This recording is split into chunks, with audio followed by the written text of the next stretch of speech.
autores ni tantos aspectos, aunque sí hay muchas etnografías enlazadas, en realidad 3 grandes etnografías sobre San Salvador, Honduras y Guatemala. Hay una prehistoria del libro, que es cuando yo conocí a Alfredo Materas, allá por los años 90, a mitades de los 90, por culpa de Maritza Orteaga, cuando en realidad él entonces investigaba o estaba cercano al mundo pop, ¿no? Al mundo de los chavos banda, los inicios del hip hop y las periferias del Distrito Federal. Yo siempre pensé que era ya doctor, que tenía su carrera académica finalizada, y al cabo del tiempo me informó de que iba a iniciar la investigación etnográfica de su doctorado bajo la dirección de su maestro y a veces alumno, José Manuel Valenzuela, en Centroamérica. Y ahí coincidí justamente cuando estaba empezando su trabajo de campo en San Salvador. Fue la cumbre iberoamericana, era poco antes del cambio de gobierno de Funes, cuando subió, creo, el Frente Fernando Martí. Hubo un encuentro centrado en la juventud, la gran preocupación, y los periodistas, que en todas las cumbres iberoamericanas hacen un encuentro temático, esta vez decidieron que el tema eran las bandas, ¿no? Las pandillas, las madres, ¿no? Y Alfredo acababa de llegar a San Salvador y con Rosana Martel, una de las investigadoras de la UCA, que explica en el libro la ayuda que le prestó en su trabajo de campo, recuerdo que fuimos por primera vez a hacer una visita muy rápida, de un día intenso, a la casa del padre Antonio, en los Mexicanos, el barrio de los Mexicanos, que es donde mataron a Cristian Poveda, si no me equivoco, ¿no? Donde murió el periodista tiempo más tarde. Visitamos otro barrio, nos enseñaron también no solo los barrios donde están las maras, sino que uno de los valores del libro es que también en cierta manera es una etnografía del poder, de cómo las instituciones públicas, la policía, el Estado, el consulado norteamericano, impresionante en San Salvador, digamos, todos esos, las instituciones religiosas, también las ONGs vinculadas o involucradas a trabajar ese tema, habían participado. Bien, después seguí la siguiente vez que ya vi a Alfredo es cuando ya había acabado, estaba a punto de acabar la tesis doctoral, me propuso estar en el tribunal de su tesis, no en el tribunal, sino en la evaluación anterior. Esta mañana recuperé el texto que escribí de evaluación, no voy a leerlo para que no se alargue la sesión, aunque es breve, pero al releerlo en realidad me he sentido reconfortado, puesto que la evaluación del libro es semejante, pero al mismo tiempo el libro es un paso más allá de lo que fue la tesis. La tesis era una tesis en ese momento innovadora, muy rigurosa desde el punto de vista teórico y metodológico. Hay mucha teoría detrás, no solo hay etnografía, pero hay una abrumadora presencia de datos de una etnografía multisituada con 3 localizaciones y muy coherente en su planteamiento, con el mismo método, una etnografía que empieza básicamente analizando los datos del contexto político y social, entrevistando a los investigadores, que son parte también, en este caso son actores, no son algo externo, a los agentes de las ONGs, de la Iglesia, de los movimientos políticos que trabajan con el tema de las maras, el diario de campo de su observación personal fruto de esta interacción, y finalmente los maneros de las 2 pandillas, de la Mara Salvatrucha y de la 18, en las 3 ciudades, ¿no? En las 3 localizaciones, un movimiento transnacional. Además, también, por supuesto, la visión de los medios de comunicación, como la prensa, la radio, la televisión construyeron, reconstruyeron y fueron un actor más en este proceso de visibilización de un fenómeno social muy complejo.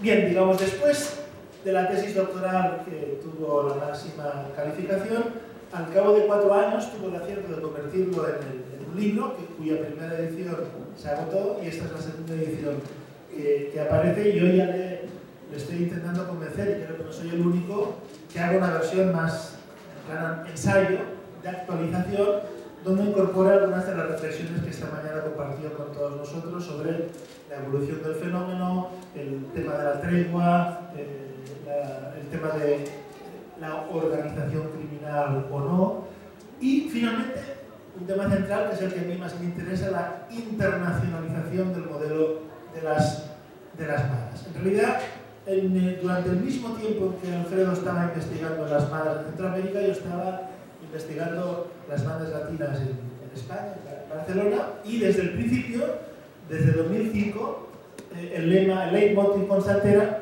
las bandas latinas, bueno, quizás no son tan malos, pero las maras sí que son los malos, ¿no?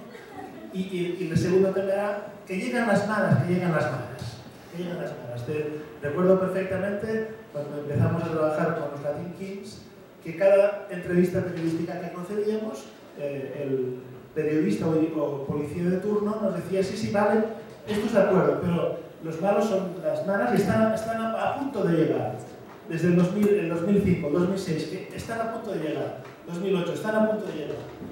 Y obviamente esto eran argumentos que sirvieron, me consta que sirven, a las fuerzas y cuerpos de seguridad y también a algunas otras entidades para incrementar el miedo, las políticas de tolerancia cero y para, digamos, impedir cualquier otro tipo de tratamiento en relación con las pandillas y los grupos juveniles, ¿no?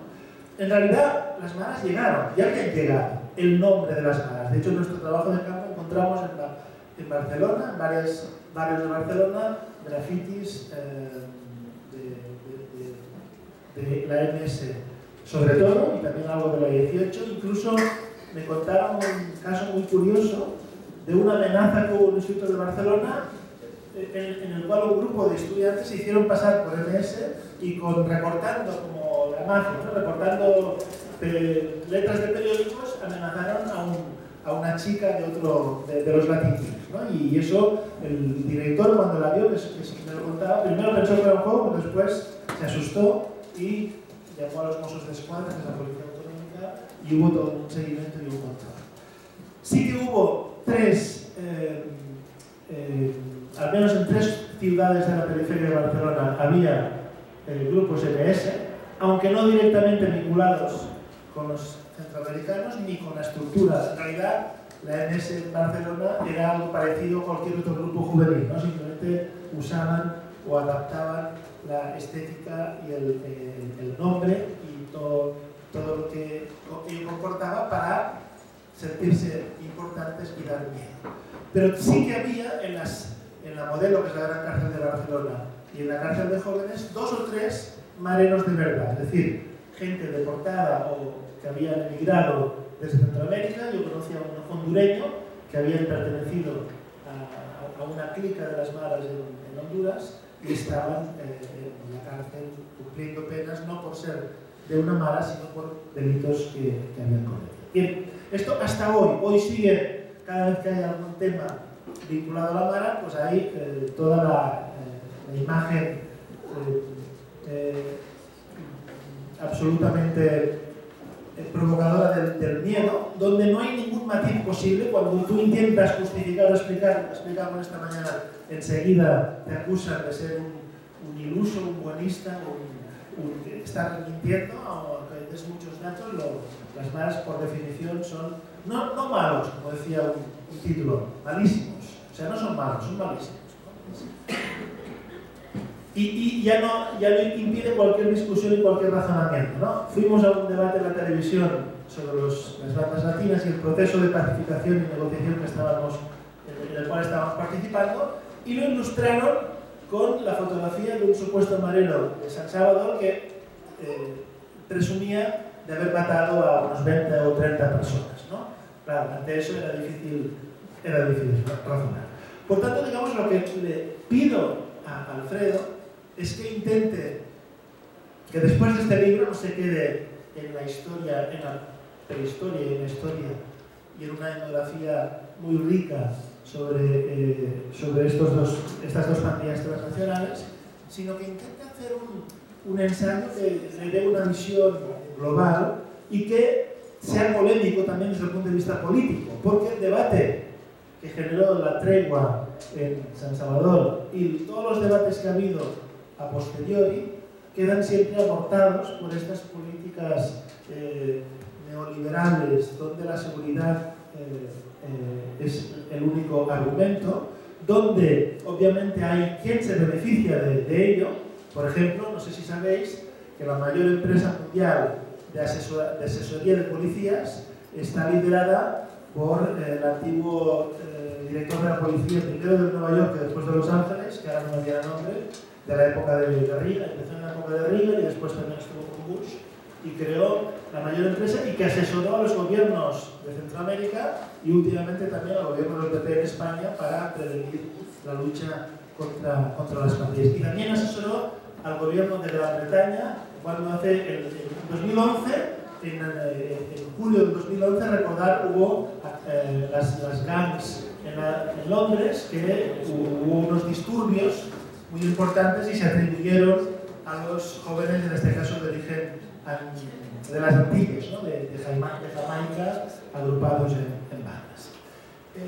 Bien, podría hablar mucho más rato del libro de Alfredo Nateras, que ya, digamos, ya no es una novedad, pero esto le da un valor. Es en realidad fruto de una investigación hecha en 2008-2009, por tanto ya ha reposado, ya es algo que nos cuenta del pasado, pero es un pasado que está muy reciente, ¿no? Que está absolutamente presente, puesto que la situación que el libro explica sigue generando monstruos en la actualidad y también sigue generando pequeños ángeles, como algunos de los testimonios del libro, jóvenes muchachos y muchachas que pese a pasar por las maras, o gracias a pasar por las maras, han conseguido construir un relato, dar sentido a su vida, una vida que puede ser breve en muchas ocasiones, pero que para los que por suerte no es tan breve, puede dar un sentido que va mucho más allá de su aventura de hacerse adultos. Yo creo que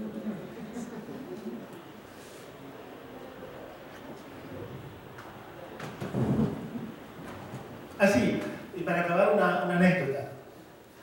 Esta tercera edición del libro está coeditada por una editorial valenciana que se llama Tirant lo Blanc, y el que Alfredo no sabía que Tirant lo Blanc es catalán. Es una novela, da nombre a una editorial en Valencia habla valenciano-catalán, y el nombre proviene de un libro de caballerías que en el Quijote se dice que es el mejor libro de caballerías escrito en toda la historia hasta ese momento, que es Tirant Blanc, que traducido sería Tirando al Blanco, ¿no? Tirando al Blanco. Es una historia fascinante de Joanot Martorell, un escritor valenciano del siglo XIV o XV, no me acuerdo exactamente, que habla de otras bandas, habla de las bandas medievales, de los pequeños guerreros que iban por el mundo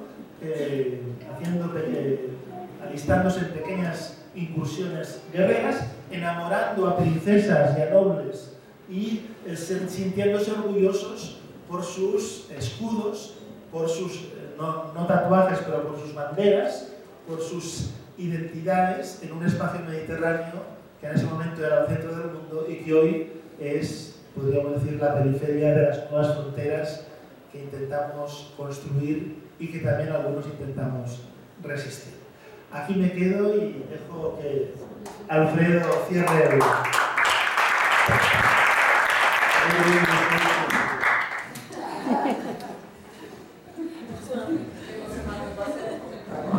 Sí. De hecho, el doctor Valenzuela está considerado de los presentadores de texto. Sin embargo, ahora me impresiona su autosensatez, ¿no? En términos de ceder la palabra. Muy rápido. Agradezco la interpretación iconográfica que ha hecho mi amigo y colega Carlos Feiza de la portada del libro. Y le decía a Maritza que uno así corre siempre los riesgos con los colegas antropólogos, que se les ocurre cualquier interpretación con respecto a las imágenes y demás cuestiones, lo cual además es muy interesante porque es una interpretación muy plástica, es una interpretación que además puede ser creíble. Ese es el riesgo en términos de lo que entonces sí, yo creo que en ese sentido es muy didácticamente iconográfica la referencia de ambas. Y esta alusión que hace implícitamente en términos de que soy el mismo, entonces les he de confesar, ¿sí?, de que justamente como ya lo sospechaba el doctor Valenzuela, que a lo mejor no se han dado cuenta que soy un infiltrado de la academia con respecto a los sujetos y los actores. El otro aspecto que quisiera mencionar y comentar es que ciertamente algo de lo que yo me fui dando cuenta en el camino, que no lo consideraba, justamente dado las situaciones complejas y difíciles de trabajar en esos momentos con Amara Salvatrucha, la pandilla del barrio 18, fue que tenía mucha imposibilidad de acercarme con ellos. Mi estrategia era irme acercando también en los espacios de elección. Sin embargo, en ese momento había un control muy fuerte en relación a todos aquellos que estábamos haciendo investigación, y entonces sobre la marcha fui modificando la estrategia metodológica, y entonces eso me llevó a acercarme y a construir a las distintas voces de los diferentes actores y los sujetos sociales con respecto al eje de las violencias y de las muertes. Así es como me acerqué. Entonces dije, ¿quiénes son los que han reconstruido los sentidos y los significados? Organizaciones de la sociedad civil. Entonces me acerqué con ellos. ¿Quiénes son aquellos que también ya han estado ahí con ellos? Y entonces a las comunidades religiosas de base, y ahí me acerqué con el padre Toño. A los colegas de la UCA, de la Universidad José Simeón Cañas, que además son jesuitas y que han tenido una presencia real, simbólica muy potente en el conflicto armado en San Salvador. Me acerqué con un grupo de Roxana Martel, Amparo Marroquín y compañía, y también me fui en ese momento acercando poco a poco, por aproximaciones, quizás como dice Bourdieu, en términos de los ex pandilleros, que le llaman, por ejemplo, los Homies Unidos de El Salvador, que estuve con ellos, y a partir de ahí me dieron, digamos, como el pase para ya entrar a los barrios. Me tardé más o menos como un mes y medio para poder entrar a los barrios, caminar los barrios, empezar a platicar y a dialogar. Y curiosamente, a partir de ahí me di cuenta de lo complejo, no solo lo complejo, sino lo riesgoso que implicaba. Me rebasó la situación. Igual, yo no iba con una ingenuidad, o sea, yo sabía que era algo delicado, que la situación estaba muy complicada. Sin embargo, ya estando en el campo, ya estando caminando el barrio, ya estando dialogando, me di cuenta que era demasiado, porque era bastante con respecto a lo que yo había imaginado y lo que yo había ideado. Y más en términos de que el siguiente aspecto que sí lo tenía claro era cómo invertir el eje de análisis que lo comentaba hoy en la mañana. Es decir, yo decidí teórica y metodológicamente no acercarme de nueva cuenta como la mayoría lo había hecho desde la comunicación, desde las instituciones, incluso la Academia de Investigación, de seguir visibilizando a estos actores y sujetos de la MAR, de la comunidad del barrio 18, desde su lugar de ejercicio o como sujetos de violencia. Entonces ahí sí yo tomé una apuesta teórica metodológica y dije, voy a invertir el eje de análisis. De tal suerte que entonces lo que sí tenía claro es que desde un inicio que voy a visibilizar lo que no se visibiliza cuando se satura o se satura o se hipervisibiliza el hecho de cuando cometen la violencia. Dije, voy a ver y visibilizar cuando la padece. Y cuando me doy cuenta de cuando la padece, entonces ahí entendí el asunto de que estaba realmente con los signos y los significados de la muerte. La muerte, la más inclusive burda, absurda, esa muerte del horror, horrorosa, en donde me fui dando cuenta, por ejemplo, de casi una suerte como de genocidio, diría, en términos de que teniendo la información y reconstruyendo los relatos con algunos sobrevivientes, de la década de los 80 hacia acá se calcula más o menos que han exterminado y que han ejecutado en forma extrajudicial, desaparecido y demás, o más o menos como 60.000 integrantes de la MARA y de la pandilla del Barrio 18, que es una atrocidad. De hecho, hay un informe de la Comisión de Derechos Humanos Internacionales de Honduras donde empieza a dar cuenta. Y uno de los escenarios no solo es el espacio público, la calle, los barrios, en las canchas de fútbol, sino el otro escenario donde se ha cometido este genocidio contra ellos, fundamentalmente, y también ellas, son el espacio de encierro, las cárceles. Los grandes, por ejemplo, exterminios que ha habido en las cárceles, en San Pedro Sula, por ejemplo, hubo un exterminio muy escandaloso, donde deliberadamente están los palaveros más importantes de la Mara Salvatrucha, y entonces, inducidos por las autoridades, hay un enfrentamiento mortal, terrible, con el Barrio 18 y son quemados vivos asesinados. O, por ejemplo, otro tipo de asesinatos en Honduras, donde la Casa Alianza los tiene bastante delimitados. Entonces, cuando me fui dando cuenta de esta situación y en algún momento me di cuenta que la Mara y la violencia empezó, ¿sí?, a habitar mi inconsciente. Es decir, yo empecé a soñar con la Mara, la vida cotidiana, empecé en ese sentido a la vivencia subjetiva de la fragilidad, la vivencia subjetiva del temor, la vivencia subjetiva del miedo. Hay una anécdota clave para mí en términos de yo estaba entrevistando a un palabrero que había salido de la cárcel, tenía 14 años de encierro, había salido con una M del lado izquierdo y la S del lado derecho, igual en extensión en su brazo, izquierdo y derecho, y un vato así como de 1,80, moreno, y en algún momento de la entrevista me dice, tú eres del FBI, tú eres un infiltrado.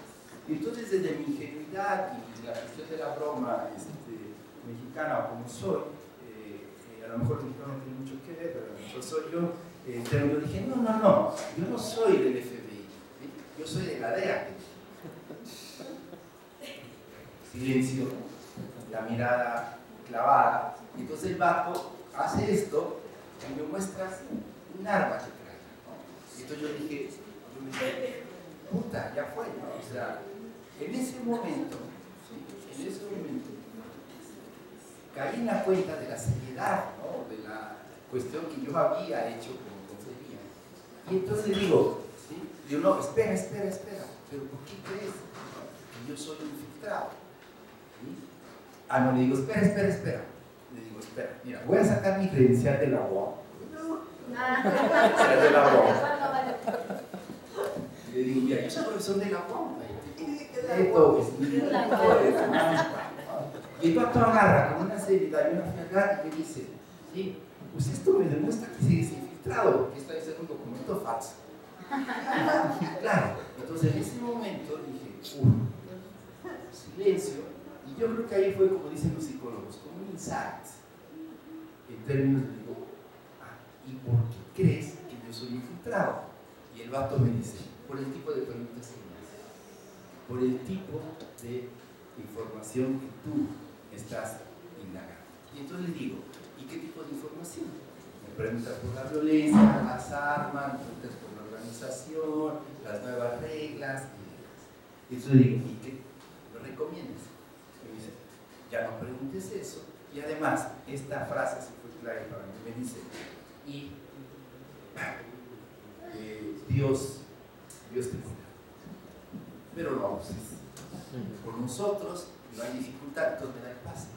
Entonces cuando yo salgo de ahí, digo así, amarillo todo, Gran parte de mi beca la gasté con un chofer o un taxista que había trabajado para el FMN en la guerrilla. Entonces nada más me ve y me dice, oiga, ¿usted entrevistó a uno de ellos? Y yo, sí, muy bien, no se preocupe, le invito unos tragos. Fuimos a tomar, ¿no?, a un sitio y ya, le platico. A lo que voy, estos sucesos, otros acontecimientos que me pasaron, me dieron a mí la vista en términos de darme cuenta de la situación de sujeto de miedo, sujeto de fragilidad, y que como en algún momento, en una conversación con el doctor Valenzuela, me di cuenta que hay momentos, que hay umbrales infranqueables donde el investigador no debe, ¿no?, de traspasar. Y la otra parte también darme cuenta de que cierto dejo de omnipotencia, como etnógrafo o como investigador.